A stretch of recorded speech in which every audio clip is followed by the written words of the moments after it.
AP brand మళ్ళీ తీసుకొస్తున్నామని CM Chandrababu చెప్పారు. ప్రతి ఇంట్లో ఓ పారిశ్రామికవేత్త ఉండాలనేది తమ లక్ష్యమన్నారు. ప్రకాశం జిల్లా కనిగిరిలో ఎంఎస్ఎంఈల ప్రారంభోత్సవంలో ఆయన మాట్లాడారు. వైసీపీ పాలనలో బెదిరింపులతో పారిశ్రామికవేత్తలు పారిపోయారని విమర్శించారు. ఇక తమ హయాంలో పెట్టుబడుల వెల్లువ కొనసాగుతుందని తెలిపారు. యువతకు 20 లక్షల ఉద్యోగాలు ఇస్తామని చెప్పారు. ఇక ప్రతి 50 కిలోమీటర్లకు ఒక పోర్టు నిర్మిస్తామని పేర్కొన్నారు. చేస్తారని నేను ఆ రోజు చాలా స్పష్టంగా చెప్పాను.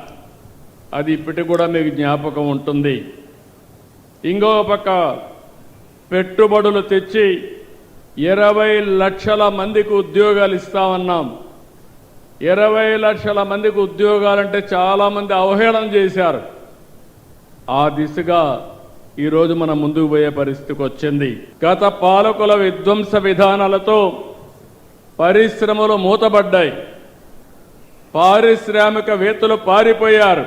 ఏదైతే ప్రజావేదిక కూల్చడంలో ప్రారంభించిన విధ్వంసం రాష్ట్రమంతా కూడా కొనసాగే పరిస్థితికి వచ్చింది.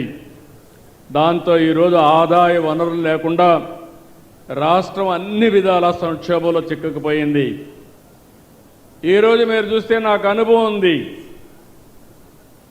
అన్నీ తెలిసిన డాక్టర్ని, నాకే నాడి అంతుపట్టలేదు. మీరు ఆ విషయం గుర్తుపెట్టుకోవాలి. అంటే అన్ని రోగాలతో రాష్ట్రాన్ని ఎక్కడికక్కడ భ్రష్టు పట్టించే పరిస్థితికి వచ్చారు. ఇప్పటికి కూడా మీరు అనుకుంటారు అన్నీ అయిపోతున్నాయని. చాలా కష్టపడుతున్నాం, అన్నీ చక్కదిద్దుతున్నాం. అందరూ ఉద్యోగాలు ఇస్తూ ఉంటారు. నేను ఉద్యోగమే కాదు